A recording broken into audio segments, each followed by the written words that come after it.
Bilangan 35 ayat 1 sampai habis. Tuhan berfirman kepada Musa di dataran Moab di tepi sungai Yordan di dekat Yeriko. Perintahkanlah kepada orang Israel supaya dari milik pusaka kepunyaannya diberikan mereka kota-kota kepada orang Lewi untuk didiami juga. Haruslah kamu memberikan kepada orang Lewi tanah-tanah pengembalaan yang di sekeliling kota-kota itu. Kota-kota itu akan menjadi kepunyaan mereka untuk didiami, dan tanah-tanah pengembalaannya untuk hewan yang mereka miliki dan untuk segala ternak mereka yang lain. Tanah-tanah pengembalaan kota-kota yang harus kamu berikan kepada orang Lewi itu ialah dari tembok kota keluar 1.000 hasta berkeliling. Di luar kota itu haruslah kamu mengukur 2.000 hasta di sisi timur dan 2.000 hasta di sisi selatan dan 2.000 hasta di sisi barat dan 2.000 hasta di sisi utara, sehingga kota itu berada di tengah-tengah. Itulah bagian mereka tanah-tanah pengembalaan kota-kota. Seralat itulah bagi mereka tanah-tanah pengembalaan kota-kota. Mengenai kota-kota yang harus kamu berikan kepada orang Lewi itu, ialah 6 kota perlindungan yang harus kamu berikan supaya orang pembunuh dapat melarikan diri ke sana. Di samping itu haruslah kamu memberikan 42 kota. Segala kota yang harus kamu berikan kepada orang Lewi itu berjumlah 48 kota semuanya dengan tanah-tanah pengembalaannya. Mengenai kota-kota yang akan kamu berikan dari tanah milik orang Israel, dari suku yang banyak jumlahnya, haruslah kamu ambil banyak, dan dari suku yang sedikit jumlahnya haruslah kamu ambil sedikit. Setiap suku harus memberikan dari kota-kotanya kepada orang Lewi sekadar milik pusaka yang dibagikan kepadanya. Tuhan berfirman kepada Musa, berbicaralah kepada orang Israel dan katakanlah kepada mereka, apabila kamu menyeberangi sungai Yordan ke tanah Kanaan, maka haruslah kamu memilih beberapa kota yang menjadi kota-kota perlindungan bagimu, supaya orang pembunuh yang telah membunuh seseorang dengan tidak sengaja dapat melarikan diri ke sana. Kota-kota itu akan menjadi tempat perlindungan bagimu terhadap penuntut balas, supaya pembunuh jangan mati sebelum ia dihadapkan kepada rapat umat untuk diadili. Dan kota-kota yang kamu tentukan itu haruslah 6 buah kota perlindungan bagimu. 3 kota harus kamu tentukan di seberang sungai Yordan sini, dan 3 kota harus kamu tentukan di tanah Kanaan, semuanya kota-kota perlindungan. Ke-6 kota itu haruslah menjadi tempat perlindungan bagi orang Israel dan bagi orang asing dan pendatang di tengah-tengahmu, supaya setiap orang yang telah membunuh seseorang dengan tidak sengaja dapat melarikan diri ke sana. Tetapi jika ia membunuh orang itu dengan benda besi sehingga orang itu mati, maka ia seorang pembunuh, pastilah pembunuh itu dibunuh. Dan jika ia membunuh orang itu dengan batu di tangan yang mungkin menyebabkan matinya seseorang, sehingga orang itu mati, maka ia seorang pembunuh, pastilah pembunuh itu dibunuh. Atau jika ia membunuh orang itu dengan benda kayu di tangan yang mungkin menyebabkan matinya seseorang, sehingga orang itu mati, maka ia seorang pembunuh, pastilah pembunuh itu dibunuh. Penuntut darahlah yang harus membunuh pembunuh itu. Pada waktu bertemu dengan dia, ia harus membunuh dia. Juga jika ia menumbuk orang itu karena benci atau melempar dia dengan sengaja sehingga orang itu mati. Atau jika ia memukul dengan tangannya karena perasaan permusuhan sehingga orang itu mati, maka pastilah si pemukul itu dibunuh.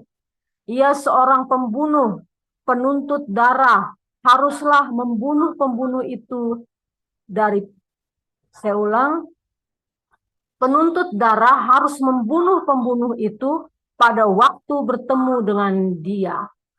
Tetapi jika ia sekonyong-konyong menumbuk orang itu dengan tidak ada perasaan permusuhan atau dengan tidak sengaja melemparkan sesuatu benda kepadanya, atau dengan kurang ingat menjatuhkan kepada orang itu sesuatu batu yang mungkin menyebabkan matinya seseorang, sehingga orang itu mati, sedangkan dia tidak merasa bermusuh dengan orang itu dan juga tidak mengikhtiarkan celakanya, maka haruslah rapat umat mengadili antara orang yang membunuh itu dan penuntut darah menuntut hukum-hukum ini.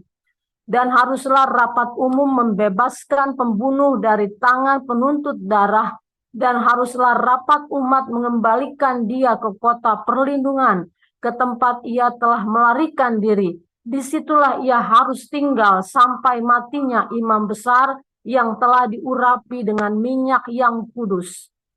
Tetapi jika terjadi bahwa pembunuh itu keluar dari batas kota perlindungan tempat ia melarikan diri, dan penuntut darah mendapat dia di luar batas kota perlindungannya, dan penuntut darah membunuh pembunuh itu, maka tidaklah ia berhutang darah, sebab pembunuh itu wajib tinggal di kota perlindungan sampai matinya imam besar. Tetapi sesudah matinya imam besar, bolehlah pembunuh itu kembali ke tanah kepunyaannya sendiri. Itulah semuanya yang harus menjadi ketetapan hukum bagimu, turun-temurun di segala tempat kediamanmu. Setiap orang yang telah membunuh seseorang haruslah dibunuh sebagai pembunuh menurut keterangan saksi-saksi. Tetapi kalau hanya satu orang saksi saja, tidak cukup untuk memberi keterangan terhadap seseorang dalam perkara hukuman mati. Janganlah kamu menerima uang tebusan karena nyawa seorang pembunuh yang kesalahannya setimpal dengan hukuman mati, tetapi pastilah ia dibunuh. Juga janganlah kamu menerima uang tebusan karena seseorang yang telah melarikan diri ke kota perlindungannya supaya ia boleh kembali untuk diam di tanahnya sebelum matinya imam besar. Jadi janganlah kamu mencemarkan negeri tempat tinggalmu, sebab darah itulah yang mencemarkan negeri itu. Maka bagi negeri itu tidak dapat diadakan pendamaian oleh karena darah yang tertumpah di sana, kecuali dengan darah orang yang telah menumpahkannya. Maka janganlah najiskan negeri tempat kedudukanmu yang di tengah-tengahnya. Aku diam, sebab aku Tuhan diam di tengah-tengah orang Israel. Dilanjutkan. Silakan Pak Kasenus Dino. Matius 28 ayat 1. Setelah hari Sabat lewat menjelang menyingsingnya fajar pada hari pertama minggu itu, pergilah Maria Magdalena dan Maria yang lain menengok kubur itu. Maka terjadilah gempa bumi yang hebat sebab seorang malaikat Tuhan turun dari langit dan datang ke batu itu dan menggulingkannya lalu duduk di atasnya. Wajahnya bagaikan kilat dan pakaiannya putih bagaikan salju. Dan penjaga-penjaga itu gentar ketakutan dan menjadi seperti orang-orang mati. Akan tetapi malaikat itu berkata kepada perempuan-perempuan itu, Janganlah kamu takut sebab aku tahu kamu mencari Yesus yang disalibkan itu. Ia tidak ada di sini sebab ia telah bangkit sama seperti yang telah dikatakannya. Mari, lihatlah tempat ia berbaring. Dan segeralah pergi dan katakanlah kepada murid-muridnya bahwa ia telah bangkit dari antara orang mati. Ia mendahului kamu ke Galilea. Di sana kamu akan melihat dia. Sesungguhnya aku telah mengatakannya kepadamu. Mereka segera pergi dari kubur itu dengan takut dan dengan sukacita yang besar, dan berlari cepat-cepat untuk memberitahukannya kepada murid-murid Yesus. Tiba-tiba Yesus berjumpa dengan mereka dan berkata, "Salam bagimu." Mereka mendekatinya dan memeluk kakinya serta menyembahnya.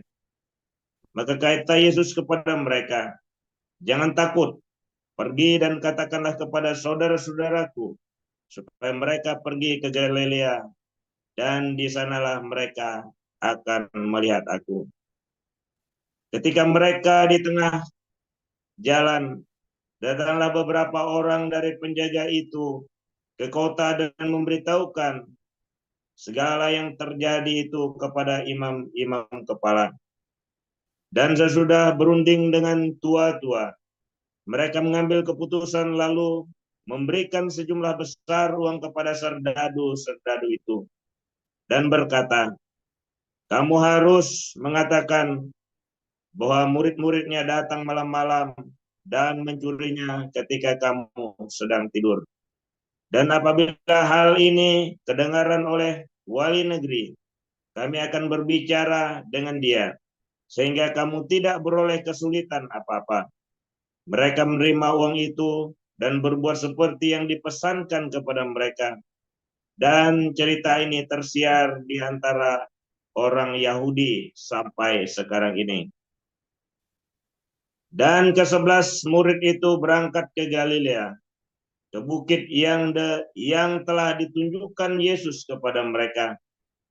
Ketika melihat dia, mereka menyembahnya, tetapi beberapa orang ragu-ragu.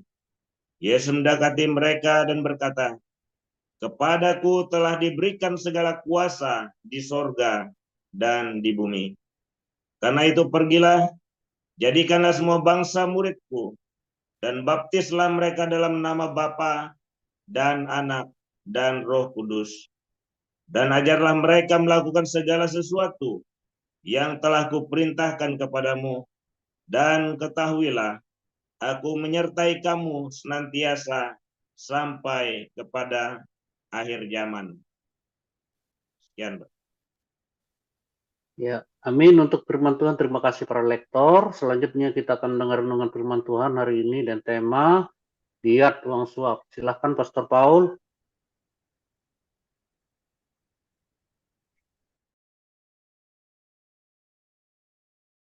Haleluya, firman Tuhan selalu baru setiap hari. Ketika kita menanti-nantikan Tuhan dengan penuh cinta, dengan penuh pengharapan, penuh iman, hati yang tulus, hati yang benar-benar mengasihi Tuhan ya saudara ya. Nah, hari ini adalah judulnya diat. Nah, diat. Diat itu apa? Ya, diat itu adalah uang pengganti salah. Ada orang habis bunuh, ya kan? Lalu ini yang bilang Yusril ya dulu ya, Yusril. Di dalam hukum di Arab itu, ya ada satu kisah, seorang perempuan suaminya dibunuh sama orang.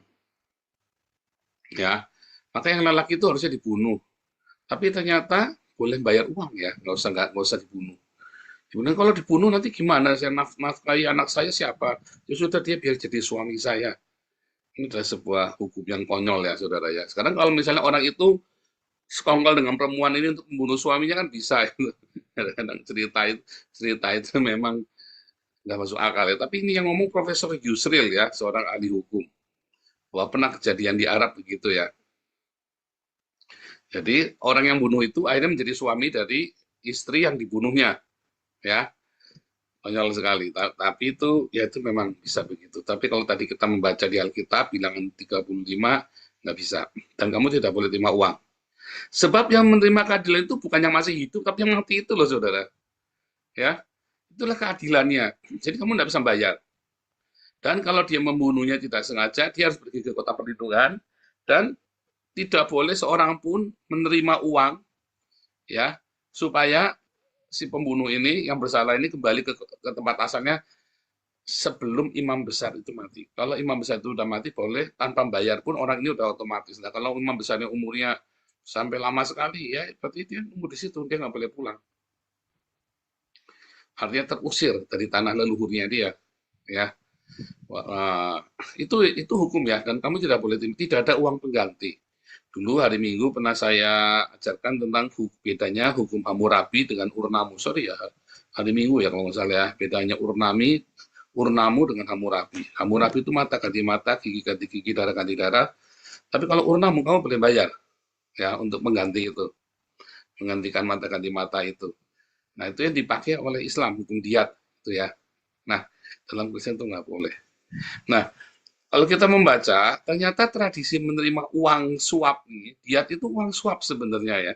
Coba Anda renung ya, diat itu adalah uang suap, uang untuk mengganti keadilan. Jadi dengan uang, maka keadilan itu bisa dibeli. Makanya di semua negara-negara dengan basis Islam, keadilan itu kamu bisa dibeli dengan uang, bisa bayar. Tapi kalau kamu pergi ke negara berbasis Kristen, kamu tidak bisa membeli keadilan. Tidak akan bisa.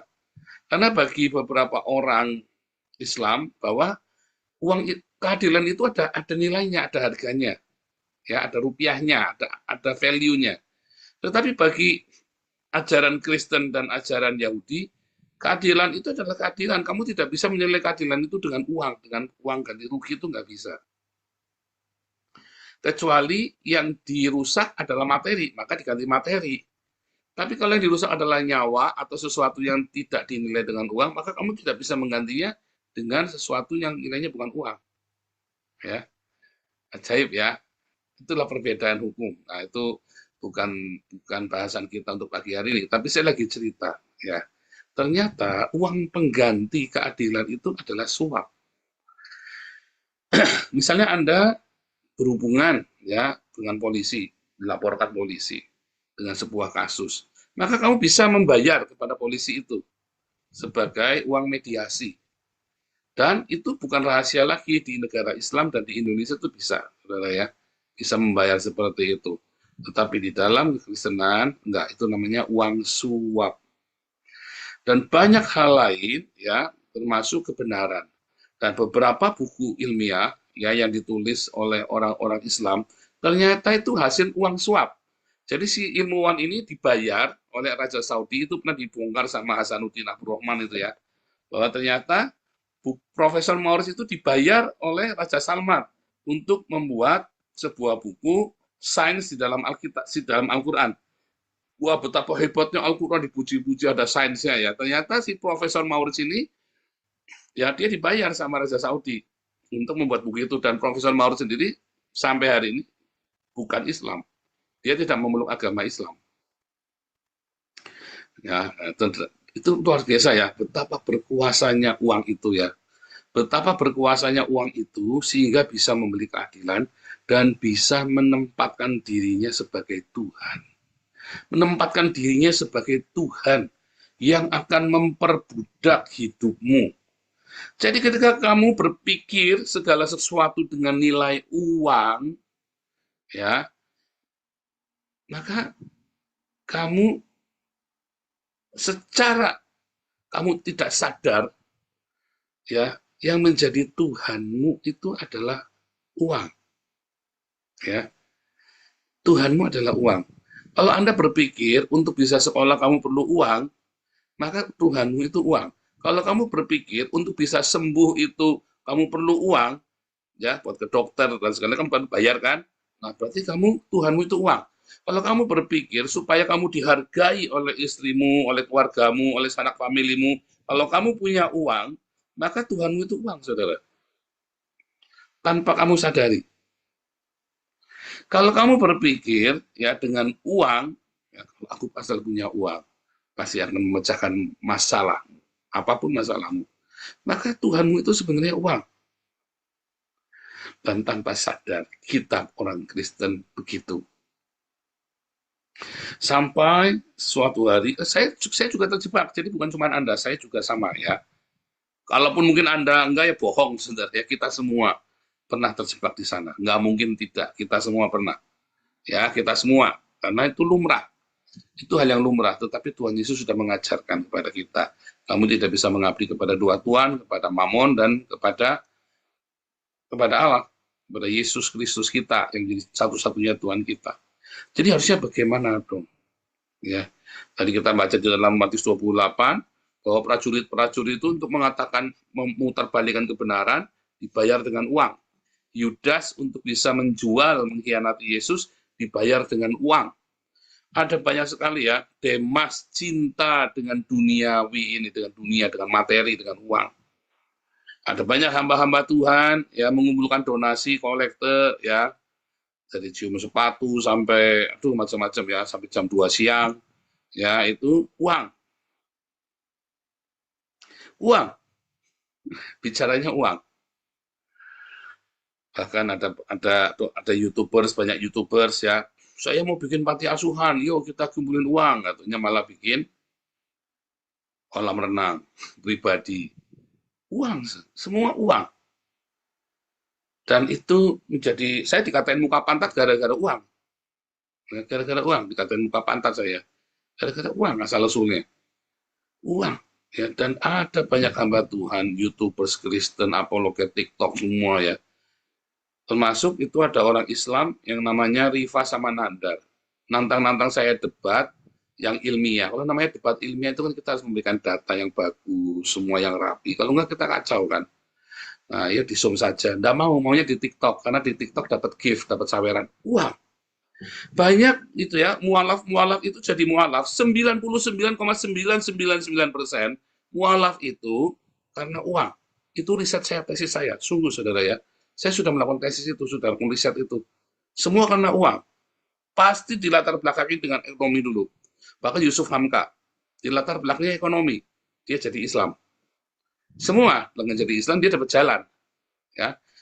Orang-orang mau naik pangkat, oh itu rahasia lagi, kamu menteri, ya panglima, apa TNI, Polri, kamu mau naik pangkat, kamu jadi Islam dulu, ya. Kan karena uang lagi kan, semua. Nah, betulkah karena uang maka kamu bisa mencapai keberhasilan? Iya betul. Karena uang kamu bisa mencapai keberhasilan di dunia ini. Tetapi keberhasilan di dunia ini kamu akan bayar dengan mahal sekali. Bentar ya, saya mute all dulu nih, ada yang lupa di mute all nih.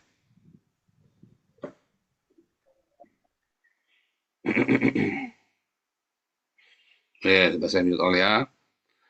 Jangan mainan mikrofon lagi ya, sudah saya mute all. Nanti kalau di ini dibuka lagi sama orang nanti ya. Jadi kalau Anda main-main gitu, dan mikrofon saya mati atau mikrofonnya yang jadi co-host itu hati-hati saudara ya, jadi co-host itu. Nah, dari balik lagi ya. Ini sama ya saudara ya. Anda tahu nggak ada orang jadikan co-host, baru jadi co-host, lalu dia bisa semena-mena. Dulu di Zoom kita itu ada ya, baru dikasih kekuasaan sedikit, dikasih co-host. Ya, semua orang asal dia nggak suka sama orang di remove semua itu ya, sampai berantem akhirnya di grup kita juga ya, di grup WhatsApp juga dibawa, di berantemnya dibawa ke grup WhatsApp ya, asal nggak suka sama orang di remove, asal nggak suka sama orang di remove. Ini baru dikasih kekuasaan sedikit aja, katanya Benjamin katanya si Abraham Lincoln, kamu bisa tahu orang ya, karakter orang itu kalau kamu kasih power, kasihlah dia kekuasaan itu, kasih kekuasaan jadi kok sedikit di remove semua. Kita langsung tahu ini orang, langsung saya nggak pernah ini ya, udah langsung diblokir udah lah. Soalnya ribut terus ya, bahkan di grup WhatsApp aja bisa ribut, bertengkar, mencaci maki kebun binatang ya, gila ya. Di grup WhatsApp saya bilang, kita itu bukan musuh, tapi saling mencaci maki. Hati-hati mau jadi co-host ya. Jadi co-host itu Anda ketika ngotak-utik, Anda lagi mengganggu kita semua loh. Jadi kalau jadi co-host, tugasmu apa ya itu saja, jangan utak-utik mana-mana. Ya. Kalau kamu mau latihan, kamu bikin Zoom sendiri, buka Zoom sendiri, ajak anakmu nge-Zoom, terus kamu utak-utik sendiri itu loh. Tapi jangan ngutak-ngutik lagi live begini, kamu sedang merugikan kita semua. Kamu sedang mengganggu kita semua. Ya, kalau kamu lagi ngutak-ngutik, kalau lagi live begini, kamu tidak boleh ngutak-ngutik. Ya, hati-hati loh saudara ya. Benar-benar ini kita ini ratusan orang yang ada sama kita gara-gara ngutak-ngutik kita kacau semua ya. Pak Hawe itu berapa kali dari dulu ya, dandani lagi karena settingnya dirubah sama co-host itu loh. Ya, oke balik. Jadi kalau settingan otakmu itu adalah uang, semuanya uang, maka kamu sedang menyembah uang. Tuhanmu adalah uang. Saya ke gereja, Pak, bohong kamu. Badanmu di gereja, otaknya uang. Nyatanya pendeta-pendeta kan, ya kan, uang semua kan, urusannya kan. Duit semua urusannya, ya kan. Kalau yang uangnya banyak, kalau yang sumbangannya banyak, kamu akan diperlakukan dengan baik, saudara. VIP, saudara. Sempat ada orang menuduh saya, ya, karena dia ada uangnya, maka saya melakukan dia dengan baik. Oh enggak, saudara ya. Saya orang yang tidak urusan dengan orang nyumbang banyak atau sedikit. Serius, saudara ya. Mau nyumbang banyak, mau nyumbang sedikit, ngantri. Beneran ya. Dan situ saya lakukan ya. Kalau saya bilang enggak, mau kamu nyumbang banyak, nyumbang sedikit, saya nggak urusan. Mau kamu saya ngasih uang, mau saya nggak urusan. Saya serius, saudara. Serius. Banyak orang salah sangka ya. Langsung, oh ini kan karena uang. Oh enggak. Karena dia ada uang, enggak. Ya sempat kira kan di grup pengurus kan. Dia pikir, padahal kamu tidak punya uang pun, saya permisif loh. Saya nunggu. Ya, tetapi itulah fitnahan ya. Lalu ada yang menuduh saya macam-macam ya, semua tuduhan-tuduhan kepada saya pun tuduhan uang ya, yang padahal saya tidak mendapatkan keuntungan apa-apa dari yayasan tersebut ya. Serius saudara, dibanding dengan effort yang kita upayakan untuk uang yang kita kumpulkan ya, lalu ada orang yang berdonasi kepada saya secara pribadi, itu nggak seberapa saudara. Serius, kalau saya minta 10% setiap bulan dari yayasan, itu kan hak saya kan. Kalau saya seorang pendeta gereja Pentakosta karismatik penganut perpuluhan, saya minta 10%. Seperti YouTuber lain, apologet kalau ngumpulin dana kan selalu minta 10%. Ya alasannya buat ini, buat itu kan. Satu-satunya, enggak cuma saya. Serius saudara, satu-satunya yang tidak pernah minta persenan dari hasil pengumpulan donasi di YouTube itu cuma saya. Itu pun saya masih difitnah loh. Ya, karena mereka berpikir saya ini seperti mereka, dan tidak mungkin saya tidak seperti mereka. Itu ya jahatnya orang, kenapa uang? Jahatnya ya, karena uang gitu loh. Maka dari itu, saudara ya, selama kamu otaknya masih begitu, kamu tidak akan mengalami terobosan dalam hidupmu, kamu tidak akan mengalami hal-hal yang ajaib dalam hidupmu, karena kamu otaknya uang. Saya berkali-kali berkata, untuk sekolah itu tidak perlu uang, yang sekolah itu kamu perlu mujizat dari Tuhan. Ya, Pak Stephen itu ketua kita ya, mau nyekolahkan anak di London 1 miliar sudah setahun. Ya beliau mah orang kaya ya, pengusaha. Oh iya, saya juga pernah dituduh ya, saya terima uang dari Pak Stephen sehingga saya kompromi dengan Pak Stephen. Oh tidak, saudara ya, saya pernah dituduh ya. Pak Paul terima uang berapa sih dari Pak Stephen? Saya pernah dituduh itu, kurang asem ini orangnya. Saya bilang, kamu jangan berpikir saya bisa dibeli loh. Hati-hati ya saudara ya. Waktu dia nuduh saya itu, Pak Stephen belum pernah kasih uang saya serupiah pun. Ya pernah. Kemudian setelah berapa tahun kemudian, Pak Stephen pernah kasih saya uang. Ya, ada sesuatu ini Pak untuk proyeknya Pak Paul, ya khusus itu ya. Tapi sebelumnya Pak Stephen tidak pernah kasih uang. Waktu orang ini nuduh saya, Pak Stephen itu tidak pernah kasih uang serupiah pun, saudara. Serius, saudara. Ya, bahkan ketua Damaris yang lama, Pak Charles, pernah kirim saya uang karena dia lagi ada masalah, lagi difitnah banyak orang. Saya bilang, Pak Charles jangan kirim saya uang ya, nggak boleh. Serius, saudara. Uang itu sangat mengerikan sekali ya di dalam komunitas. Makanya ya selama di Belanda, saya tinggal di Belanda, saya tidak pernah minta uang kepada siapapun. Itu bahaya sekali ya. Dan Tuhan peliharakan saya. Pak Stephen itu mau kirim anaknya itu ya 1 miliar setahun ya buat sekolah di Belanda, di Inggris. Anak saya 2 sekolah di Belanda, saya tidak perlu uang serupiah pun. Nah itu kan mujizat, ya kan? Itu kan keajaiban. Saya nggak perlu khawatir besok anak saya bulan depan bayar sekolahnya gimana, wah pusing, ya kan? Nggak perlu beasiswa dari Anda untuk anak saya sekolah. Karena anak saya pasti sudah dibayarin sama pemerintah. Yang perlu dilakukan, saya memotivasi anak saya supaya sekolahnya tepat waktu. Sebab kalau nggak tepat waktu, saya kudu bayar. Nah, itu loh. Jadi, tidak semua itu karena uang. Apakah orang sakit butuh uang? Enggak, saudara. Untuk gimana? Enggak butuh uang. Yang dibutuhkan kan kesembuhan. Untuk sembuh itu kan tidak ada uang. Bahkan kamu punya uang aja seringkali nggak sembuh kan? Seringkali ya orang sakit uangnya habis banyak-banyak. Tuhan lagi ajari apa kalian. Lihat, dengan uang yang banyak aja nggak sembuh. Tetapi ada banyak sekali ketika kamu lagi sakit, kamu datang sama Tuhan Yesus. Tuhan, ampuni aku, Tuhan. Terus kamu bernazar sama Tuhan. Tuhan, kalau aku sembuh, aku akan seperti ini. Bernazar sama Tuhan. Tuhan, kalau aku sembuh, maka separuh penghasilanku aku serahkan buat Tuhan. Toh sama saja, kamu pun berobat habis-habisan, malah miskin, belum tentu sembuh. Kenapa kamu tidak bernazar, Tuhan, kalau aku sembuh? Separuh hartaku tak serahkan buat Damaris, Tuhan, buat ngasih makan orang, sama ya kan, buat ngasih orang makan sama beasiswa anak sekolah. Kenapa Anda nggak berpikir seperti itu, coba? Tuhan, kalau aku sembuh, aku akan melayani Tuhan sepenuh waktu. Aku nggak kerja sekuler lagi. Misalnya, dan banyak sekali ya. Ada banyak sekali ya kejadian-kejadian yang kamu tidak perlu uang. Kamu hanya perlu ngomong sama Tuhan, janjian sama Tuhan. Tuhan lagi ajari kamu bahwa uangmu itu tidak berguna. Termasuk saya. Ya. Pelayanan yang kita lakukan, sekali kita penginjilan, ya di Dendak itu 400 euro. Saya tidak pernah nodong orang, saudara. Tapi saya kasih tahu, kita butuh pelayanan ya. Yang mau nabur silakan. Tapi saya nggak pernah nodong orang. Tolong dong nyumbang.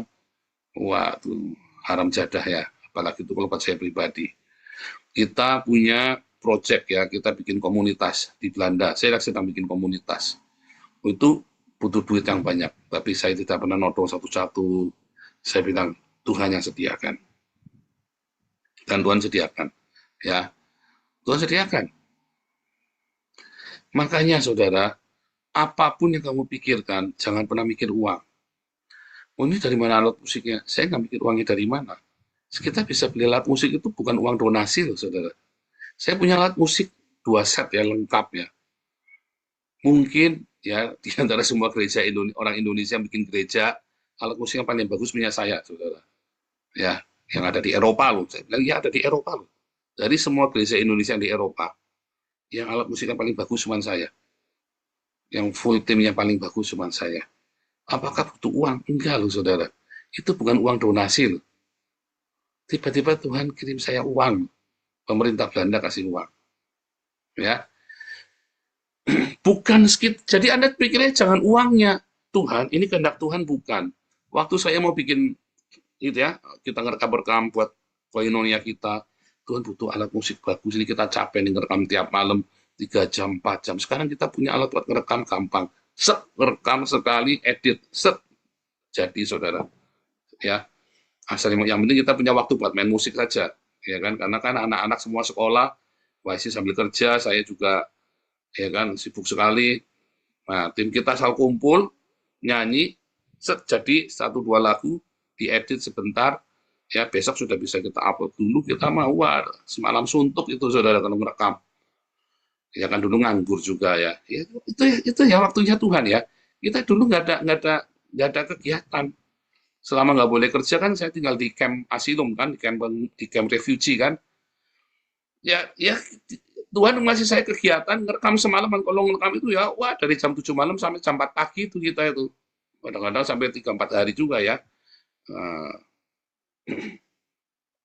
Sekarang ya kita karena sibuk sekali, kita ngerekam cuma sebentar 1 jam 2 jam, ngeditnya sejam 2 jam sudah selesai. Ya, jadinya lebih bagus banget ya. Nah, itu ya saudara ya. Bukan uang. Hati-hati ya, karena kalau kamu memikirnya uang, kamu nanti akan mudah sekali menerima suap. Orang yang orientasi hidupnya uang, kamu akan mengkompromikan apapun juga itu dengan uang. Tapi kalau kamu yakin ya bahwa hidupmu ada destiny, ada tujuan yang dari surga, kamu jangan pikir uangnya dari mana. Selama kamu mikir uangnya dari mana, ya, maka kamu akan masuk di dalam kompromi dengan uang. Serius, saudara. Ya, di kelas apostolik saya ajarin dari mana cara pendanaan. Ya, saya buka rahasia pendanaan. Serius, saudara ya. Mengapa semua proyek saya ada yang mendanai? Karena hati saya tidak melekat pada uang. Kalau hati saya melekat pada uang, semua orang nggak akan percaya kasih uang ke saya. Karena hati saya tidak melekat pada uang. Bahkan untuk hidup saya sendiri pun, ya, selalu saya bilang bolak-balik, bukan saya lagi minta uang ya, jangan salah paham. Saya lagi kasih tahu kepada Anda yang hari ini nggak punya uang di rekeningmu. Kamu jangan berpikir bagaimana cara supaya rekeningmu ada uang yang enggak. Bagaimana supaya destiny hidupmu, tujuan hidupmu itu tercapai. Apa sih yang menjadi tujuan hidupmu? Kalau tujuan hidupmu uang, ya habis kamu, saudara. Ya kan? Di dalam mencapai tujuan hidupmu, ya kamu memerlukan keperluan-keperluan jasmania. Tapi jangan takut kalau kamu melekat erat sama Tuhan, hidup di dalam bersahaja, kerendah hatian dan kesederhanaan. Tuhan akan kasih yang kamu perlukan. Masalahnya kamu lebih banyak kepenginnya daripada perlunya. Itu loh yang bikin sial. Itu yang bikin kamu akhirnya terjebak di dalam mamon yang tidak jujur itu. Ayo, serius saudara, Anda yang punya duit banyak maupun Anda yang nggak punya duit. Karena kamu ingin kofet, ya, kemilikan, kamu tidak mau hidup bersahaja, itulah asal muasalnya segala masalahmu. Dan akhirnya kamu menilai orang pun dengan uang. Itulah yang menjadi Tuhanmu. Akhirnya kamu pikir kamu di gereja, kamu sudah mengakui Yesus Tuhan, ternyata kamu nggak selamat. Karena hatimu ada pada uang, bukan sama Tuhan Yesus. Coba belajar sekarang. Hidup sederhana, walaupun kamu punya uang banyak. Hidup yang sederhana, belilah barang-barang, tidak usah yang muluk-muluk, yang bermerek-bermerek, yang biasa saja, yang penting baik, bagus itu tidak selalu mahal. Tapi juga jangan pelit. Bagus itu tidak mahal. Tujuannya apa? Supaya kamu bisa berbagi dengan orang lain, saudara. Tujuannya hanya itu. Supaya kamu bisa berbagi. Saya belajar sederhana hidup kami, supaya kami belajar berbagi. Anak-anak saya ajarkan, yuk belajar berbagi. Ya, supaya hatimu jangan melekat pada uang. Supaya kamu tahu, bukan dengan uang. Ketika kamu sakit, kamu berdoa. Ketika kamu dalam kesesakan, dalam masalah apapun, kamu cuma pikir uang. Jangan lagi. Tuhan, tolong. Saya tidak butuh uang, saya butuh sembuh. Tuhan, saya tidak butuh uang, saya butuh saya lulus. Saya tidak butuh uang, saya butuh saya menang perkara ini. Saya tidak butuh uang, yang penting saya. Dan sebagainya. Tuhan, kalau saya sembuh. Tuhan, kalau saya lepas dari masalah ini, saya akan berikan uang saya kepada Tuhan. Iya dong. Mereka sembuh, saudara. Dan kalau kamu terbiasa melakukan itu, Tuhanmu adalah Yesus. Uang itu hanya enggak masuk dalam hitungan, saudara. Ada uangnya enggak apa-apa, enggak ada uangnya enggak apa-apa. Anda tahu nggak saya punya uang, enggak punya uang? Enggak pernah tahu, ganteng terus, saudara ya. Haleluya. Silakan Pak Enardo.